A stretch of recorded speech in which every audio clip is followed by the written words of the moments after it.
Hi, everyone. I'm Mark from Samaritan's Well and from Soul Sense Podcast. Today we have a special guest. Greg Wilson is with us. He's got a master's in marriage and family therapy, and he's got a doctorate in biblical counseling. He's an LPC supervisor over in Flower Mound, Texas. Been here for like 20 years. And so glad to have you, Greg. We're going to talk about the topic of trauma today. Great. I'm glad to be with you. Thanks for having me, Yeah, Mark. absolutely. Greg, if you could get us started, give us kind of an overview of what trauma is, in your counseling practice and just in general. What would you want to help us understand about trauma? Yeah, so trauma, the word simply means wound. So you can think about it like a lot of times if a person, gets hurt and goes to the emergency room, that emergency room might also be called a trauma center, right? So trauma is just a word that means wound. It's not the thing that happened to somebody, like they were in a car accident or they were abused when they were a child, or or something like that. It's not the event that happened, but the wounds of body and soul that happened inside that person that occurred as a result of the event that happened. And it's when those wounds overwhelm our ability to cope, that's when we say that we have trauma. So I usually will use an example like think about a real serious car accident. So Okay. two people were in a real serious car accident. They didn't die, praise the Lord, but they were seriously injured, and they certainly could have died. Um, One person in a matter of time anybody who's in something like that's going to be shaken up initially, right? Right, But right. in a certain amount of time, one of those people might drive by the scene of the accident, and have this feeling of, oh man, that was really sad that happened. Almost died. I'm sure glad I didn't. They might see um, a news story about a car accident that was similar and have a reaction of kind of what we would describe as a normal reaction, like, oh man, that was bad. Meanwhile, the other person who was in the very same car accident might days, weeks, months, even potentially years or decades later, not be able to drive by the accident without having a panic attack, not be Yeah. able to watch, a news story without having some reaction, almost like they're reliving the event Oh, now, right. even though it's been years since it happened, right?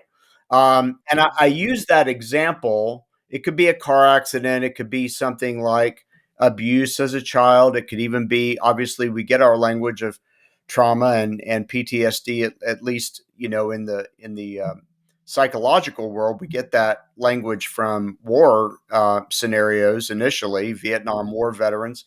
So it could be any event like that where some people respond um, when they are, we use the word triggered, when they are triggered, or when some incident reminds them of the original incident. It's like they go back and they are kind of reliving the other incident, whereas other people aren't. And that's the thing that I think confuses people sometimes about trauma, is that they'll know someone who had a reaction or who had an event like this person's event that they're talking to, that this person just had this event, like a car accident, for example. And but the person that they knew, or maybe it was even them, the person that they knew that had the accident before, that event did not overwhelm their ability to Right, cope. They were right. able to cope and make sense of it and work through it.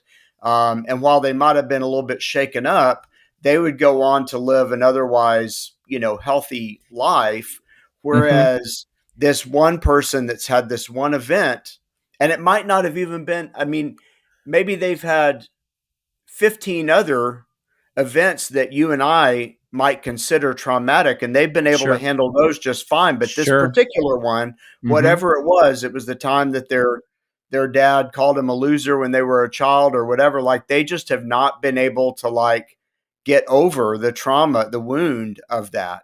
That's what when we talk about trauma, at least in a psychological or emotional way, that's what I think we're mostly talking about. Well, that's a great way to get us started, Greg. And, one of the things I'll find is that I'll ask people when you do think about your past or you think about growing up, what are the things, good or bad, that really stand out, that have that electric connection? That's And I right. think that's where you find the trauma, right? I've often been known to tell people the trigger means dig here. That's Uh, right. do you kind of find the same thing, Greg? Absolutely. And I use, and it sounds like you do too. I actually will often, when I think that there are past events in a person's life contributing to things that are going on currently, or when I think that there may be, and quite as you and I Mm-hmm. both know, often there is, I will just Right. get them to do a timeline of, positive and negative. I'll get them to do That's good. positive and negative events. So, we'll do a timeline, and then above the line, we'll say, right, kind of the positive catalytic moments, and they'll talk about when they trusted Christ and when they were baptized and when they got married, or whatever. And then I'll have them on the bottom, underneath the line. Okay, now talk to me.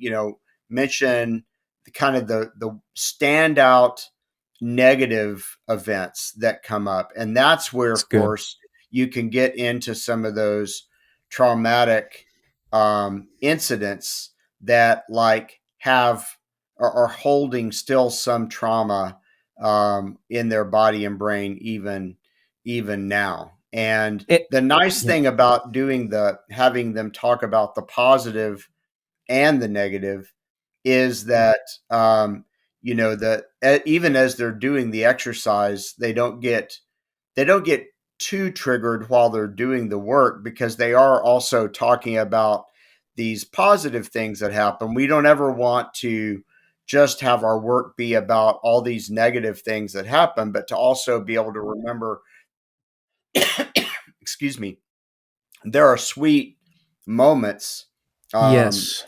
that have happened throughout their lives that we also want to talk about as well. I'd so agree with you, and you've probably found, like me, that so many times, if there begins to be some peace with the traumatic moments, some Yeah. forgiveness of some of the people that maybe were part of it, all of a sudden they start remembering some of the better moments better. Have you noticed Right. that? Yes, absolutely. Absolutely. It's like, when those, especially if a person is, and obviously when they come to me or when they come to you, Uh-huh. they are struggling in some way. And Mm-hmm. so, Mm-hmm. it may be, especially if the source of their struggle is in part this, event that happened, in their life, that is one of the negative events that they would put on the timeline.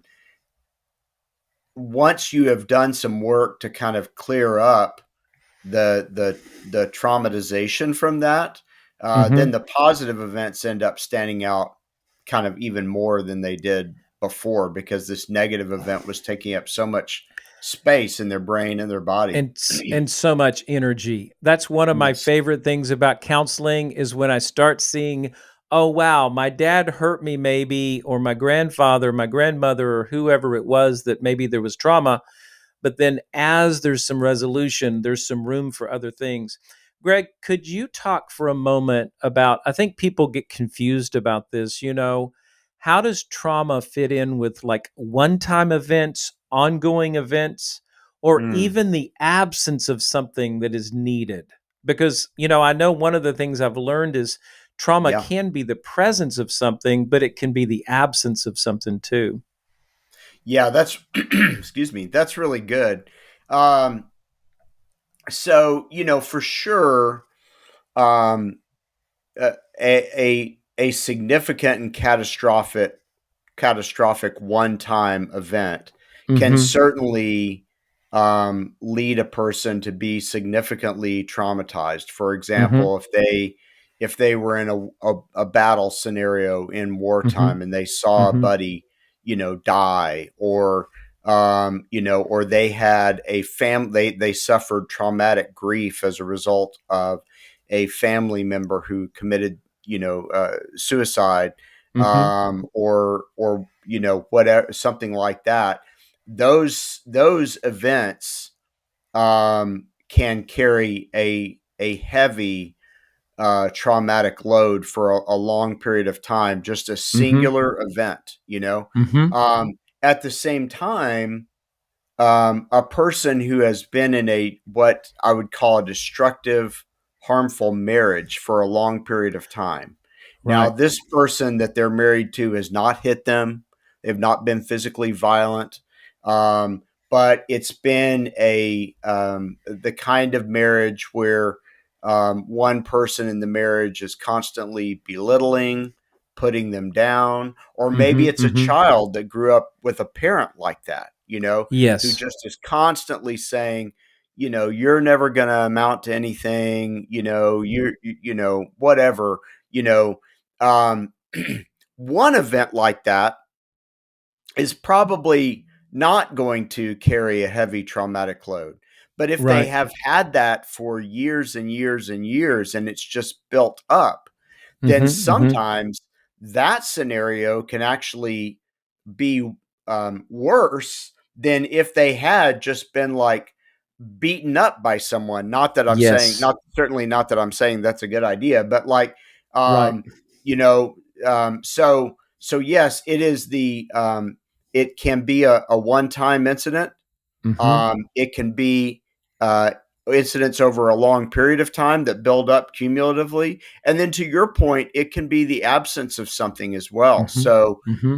it can be like, the dad who just wasn't present, so he didn't do anything to me, wasn't around to do anything to Right. me, Right. but like just the absence of that love and affection and attachment, secure attachment that I needed, with that person or something along those lines. So yeah, it can be trauma can occur from any of those things. And again, to the point that I made at the beginning about separating out the incident from the result of the incident, like what happened inside you as a result of it. By the way, that idea of like it's not the thing itself, but what happened inside a person as a result of the thing. That is the language of a guy named Gabor Mate. I'm not sure if you're familiar with his A work. little bit, just Um, a little. but yeah, Mm-hmm. but I mean, but that language has just really helped me. It's not the thing; it's what happened inside, or even the absence of the thing. To your point, Right. but it's the thing that happened, inside the person as a result of that. That is the trauma. I think that's really significant part of this whole discussion because one of the things I understood years ago is that there's a certain minority of children of alcoholics that for Yes. whatever reason don't carry the shame that the majority of those kids do. Hmm. And they could tell their friend, the reason I don't invite you over is because my mom gets drunk every day. And, she's usually mean when she gets drunk. So that's why I don't invite you over. I don't really want you to tell the whole class, but Right. somehow they're not ashamed of it like the average typical child Yes. is. And Yeah. so you're It's right. We can't just assume that if you're in this situation, it's going to be as traumatizing as it is for the next person. Like you said in one of your podcasts, even with a twin, it's going to that's be right. different. Yeah. That's right. That's so true. I've used that language before because again, it's important to recognize that even if these two people, like in the car accident example that I gave, are identical, like share the same DNA, like a twin. That just the way that they respond could be partially, obviously, if we're talking about a twin, then we are talking about at this point nurture versus nature. So we're talking about the Sure. way that particular person has been socialized in the world. But yeah, two people can respond very differently, and I think that's really important. I think for our listeners to understand Mhm. that when you're talking to someone and caring for someone and they're experiencing what looks like trauma from an event that maybe you've experienced yourself and you just didn't really have much trauma from that thing or Right. whatever. Right. It is important to be able to empathize with them and understand that for whatever reason that the way that they experienced that incident has been traumatizing for them in a way. And that doesn't have to, sometimes these days, that language of trauma, I think sometimes people get a bit scared about it, to be honest, in the current Right.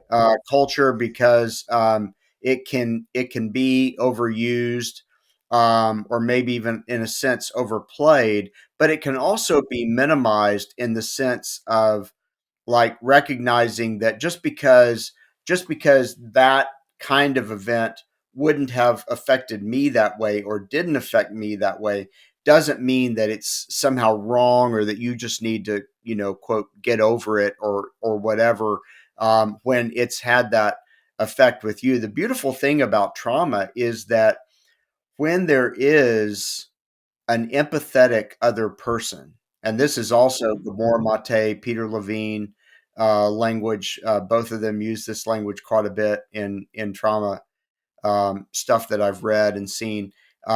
When there is an empathetic other person, especially early on, that can just say, "I see you, I hear you." Gosh, I can't imagine how hard that was for you. Already that does a tremendous amount to kind of free the body and the brain from this heavy Yes. traumatic load that it's carrying. I've seen that anecdotally over and over. The child that brings the traumatic experience, maybe it's, oh, my cousin abused me, or my uncle, or your youngest brother, or whoever. Right. The way that they respond makes all the difference. If It they sure does. And you listen, and I both you yeah, and I both worked with families a lot in this scenario. And where a family can really get it wrong is like, even so, I mean, I'm thinking right now of a couple of scenarios where a so a sibling hmm, has been in some way sexually abusive right, to other siblings in the family. Don't think like I don't want to be too specific, but don't think about some gross example. Just think that, like, they did something that was inappropriate. right, Um, and one sibling, and now they're all adults, so the kids right, have grown up, and one right. It's years sibling, ago. right, and one sibling is saying to the other sibling, when the second sibling brings it up, they're saying, "You haven't gotten over that yet." Oh, yeah, Like that was years ago. It wasn't right. that big of a deal to me. I don't understand why it's a big deal to you. And Hmm. and what ends up happening, of course, when that response happens, um, is that it actually makes the trauma worse. It's like It even my does. sibling who has experienced a similar thing to me can't understand me. There must be It, something just really broken in yeah. me. And if the person had just said, "Oh, I am so sorry that that's still affecting you. Oh, There is right. help. There is hope. Let's get some counseling. Yeah, I'll even go with you." Like, I mean, if there would just be like that kind of an empathetic response, it would be so much better. But a lot of times it's the previous response I gave instead, and it just locks it in worse. Well, and I suppose that really takes us to one of the most important parts of treating trauma is validating it. Yeah. this was significant for you, and it's very reasonable that it was significant for you. That has been significant for a lot of people. Things like, I can't imagine the courage that it took for you to share this with me.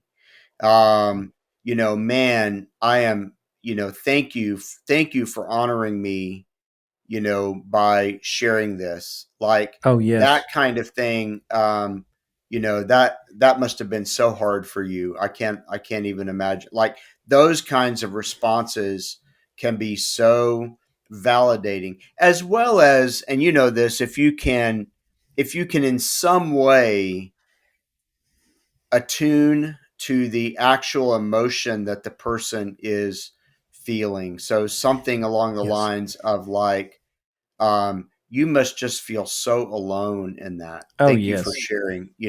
That you Yeah. must have just felt like a real outsider. Mhm. Thank you Mhm. for sharing. Anything, and they'll correct you. I mean, I think most people will. Right. If that's not quite what they're feeling, they might say, well, not so much alone, but definitely like outsider kind of captures it maybe a little bit Sure. better or whatever. And then that gives you something as you're talking to the person. Now you've got some basis for attunement with them, and they feel heard by you, and they feel like you've gotten them in some way, which makes a huge difference.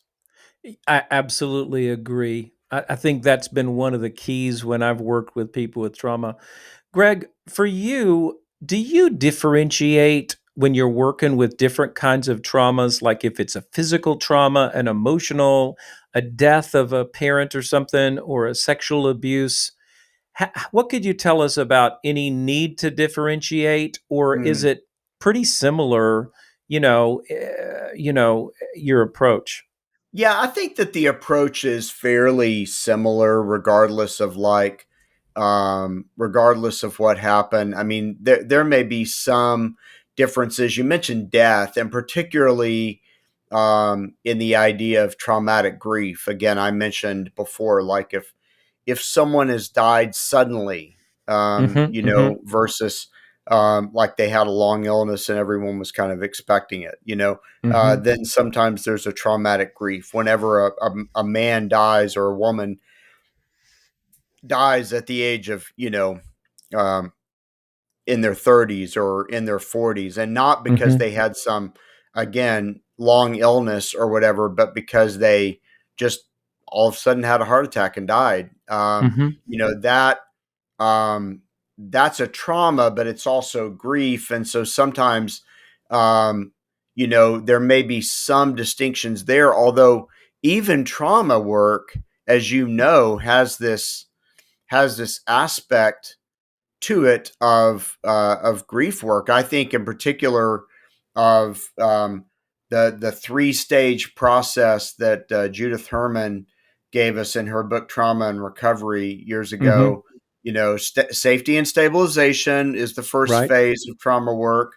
In the I'm on the board of an organization called the Christian Trauma Healing Network, and we call that receiving.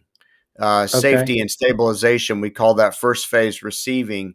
And then we Okay. have the second phase is remembrance and mourning. That's what Judith Herman calls, that's mourning the event that happened to you. We call that grieving. And then there's reconnection and integration. Mm-hmm. And we call that believing. So Christian Trauma Healing Network, organization that I'm on the board of, I would commend listeners to go there if they want to learn more about trauma. Receiving, grieving, and believing is what we would call those 3 stages of trauma work. But you see I said all that to say, you see the grief and the mourning aspect of that even there. So I actually think that most trauma healing kind of progresses along those 3 phases, Mm-hmm. regardless of whether it is, physical, emotional, sexual, or whatever the event was. That's helpful. And it has been my approach to trauma that I really do go through very, very similar stages with people. Hmm. regardless of what trauma they went through. Because, like you said, the final stage after that stabilization and after that, going through the grieving is that there has to be an integration. That's and right. and that's that is what I'll find. A lot of people that come in, they've told the story many times, they've talked about it, but it's been at a distance, and they're That's right. lacking that integration. That's right. um, Now let me ask you, Greg, and we might be able to talk a little bit more about that. That gets into more depth. But Greg, how do you approach clients differently, if at all, if the severe trauma happened, 20 years ago or 30 years ago versus a recent trauma? Mm. Yeah, that's good. Well, obviously, if the event happened many years ago and the trauma has remained unresolved, Mm-hmm. um, then that means that the person's been carrying those wounds of body and soul for many years. Right. And carrying it around for many years may have brought additional complications. Mm-hmm. Often in that case, when the event was many years ago and it's still unresolved, maybe even hasn't really even been touched in terms of any healing work. A lot of times there's been relationships have been affected. Mm-hmm. Um, the kinds of physical and emotional conditions that can result from trauma, and we may get into this more if you want to, but trauma can definitely result in even emotional trauma can result in carrying, physical manifestations of that in your body, and obviously those have worsened over time. Also, Mm-hmm. like I don't know if you've seen this, but um, I have learned that OCD, Uh-huh. um, things like borderline personality disorder, and Mm-hmm. even other things that come um, from really disorganized, chaotic attachments. Right. Obviously, if the person was induced is the word I was thinking about. So Okay. Induced. trauma induced OCD, for example, is a Mm-hmm. thing. I Mm-hmm. didn't know that until a few years ago, but it's Yes. definitely a thing. And so if a person had, like, for example, an abusive parent, or they were abused by a babysitter when they were super young or Right. whatever, um, they can end up in later years in adulthood, or even in adolescence, Mm-hmm. developing OCD, developing borderline styles in terms of relationships and things like Mm-hmm. that. So obviously, what I would say is, like, um, if the event happened more recently and you're able to get to the healing um, earlier, I think the person's going to be better off. Just like with the physical trauma. I mean, again, with a physical trauma, you're going to take them to the trauma center of the hospital or the ER, Right. Right. and you're going to want to get right on that, healing work that they need, because any delay could make things a whole lot worse. And I think it's on an emotional, psychological, spiritual level, the same thing is true.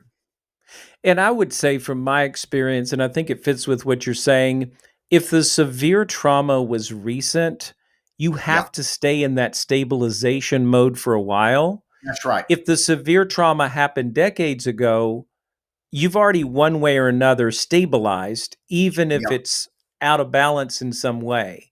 that's And right. so you can move on to those second and third stages and That's towards right. integration.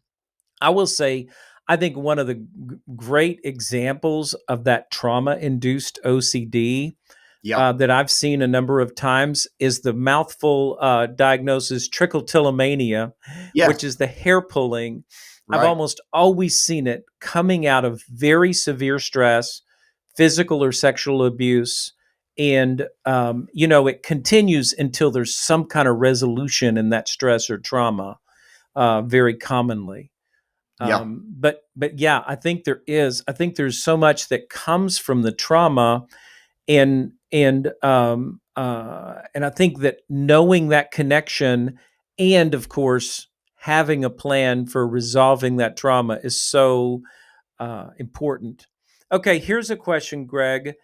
What do you see as like biblical examples of either healthy or unhealthy trauma resolution? Oh man, so much trauma in the scriptures. Yeah, Um, there's a lot of so, trauma. um, so one thing that I think of right away is I think about in Psalm 55. David describes the experience of trauma the way I've been describing it here, not the thing that happened, but the thing that happened inside you as a result of the thing that happened Yes. so well. He says, "My heart is in anguish within me. The terrors of death Oh, have yes. fallen upon me.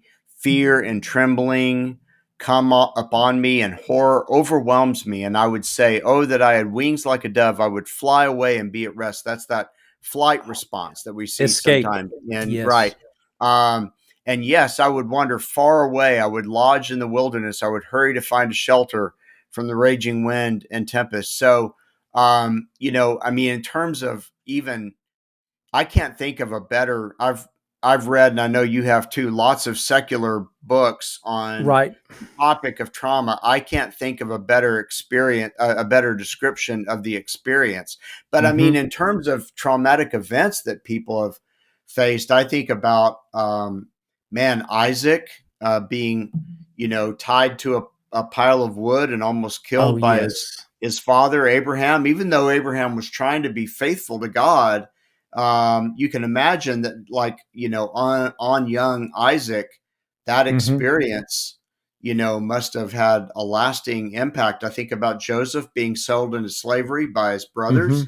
Mm-hmm. um, Ruth is a great example of traumatic grief that we talked about before, complicated Oh, that's grief. so true. um, yeah, psychologically devastated after losing her husband and her sons, and she sees herself as empty. And Naomi, on the other hand, who's also had loss, grieves and mourns with God, and understands that God is in control. And then God, provides for them in such a beautiful way, through protection, that ultimately comes from uh, Boaz, who is doing that, as a figure of God Himself. I think about Saul and his PTSD, Okay. that David, he his men actually asked David to come and play for Saul, and then Saul also created um, trauma for David, because now David is Now he's throwing waiting spears for at him. Saul, right? And so, yeah, and so, man, I mean, there's just so much. I think about Bathsheba and the way that David then was abusive to her. I think Mm-hmm. um, sometimes people call David's sin with Bathsheba adultery, but I don't Right. really see it as adultery. I see it as sexual assault. I mean, David was Yeah. the king, Yeah. and How's so she going to say no? Right. right. When the king says to his people, "Bring me Bathsheba," Mm-hmm. Bathsheba is coming one way or the other, right? Right. Right. And so she was objectified. She was used by him. Her husband was murdered. She suffered the loss of the child. I mean, my goodness, just a terrible. And then, of course, the classic example. Probably been waiting for me to get here, because this is a classic example. Yeah. But Jesus, Yeah. Pharaoh, the king tried to kill him when he was just a baby, and his family had to Right. flee to escape Herod, and then he was despised and rejected by men, abandoned by his Mm-hmm. friends, falsely accused, ridiculed. Probably called illegitimate. Right. Right, called Yeah. illegitimate. Yeah, he's got this crazy birth story. What do you mean it was just your mom and not Mm-hmm. your? I mean, and then of course the ultimate humiliation of being crucified naked on a cross. So I mean that's a traumatic incident, for sure. So yeah, lots and lots of trauma in the scriptures. Yeah. And in the scripture, what we find is God's like, yes, you will have tribulation. There's Right. tribulation. And of course, some of it is called out as great evil. We understand that. And Yeah. then some of it is like, Paul getting whipped or Paul getting stoned. we don't see people necessarily held accountable. Yeah, But then later, somehow, Paul is able to call it his momentary light afflictions.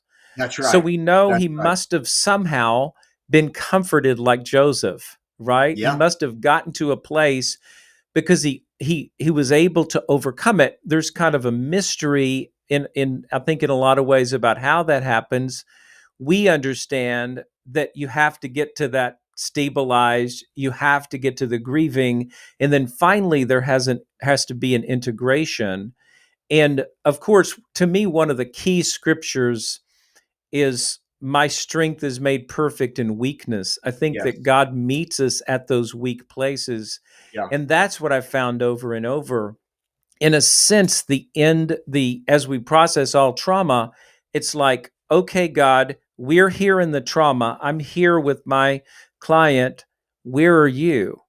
yeah, And when that revelation that he's actually there, that he actually cares, that he's validating the significance, that seems to change everything. And I get that yeah, idea that maybe Joseph and Jesus and Paul and these others, many others that we mentioned, must have got to that point where God is with us. yeah, yeah, for sure. God with us, hope of glory. Yes. Yeah, Um, amen. Well, Greg, this has been so rich. I know we don't have time to go into, wow, an hour of how we treat people and kind of Mhm. things we work out. Maybe we could do part two or something like that. Well, But that'd be can you fun. think of anything, Greg, that you might want to add kind of in closing? And then I want to give you an opportunity to tell people about how they can reach you. We'll, of course, have that with the podcast and all the stuff too. Yeah. So I think maybe one thing I would want to add is just like how people can be helpful and maybe how people can be unhelpful. Just a few words Oh, on thank that. you. We've kind of already alluded to this, but certainly you don't want to minimize the person's experience. Things Hmm. saying things like, it could have been worse, or aren't you glad, this didn't happen instead of that Yeah. thing, or whatever. Super unhelpful. Yep. Making assumptions about, we don't want to say I know how you feel, because the person may rightly come back and say, no, you don't know how I You feel, haven't been through because this. right, this is my experience, right? It almost feels like Hmm. you're taking their experience away from them.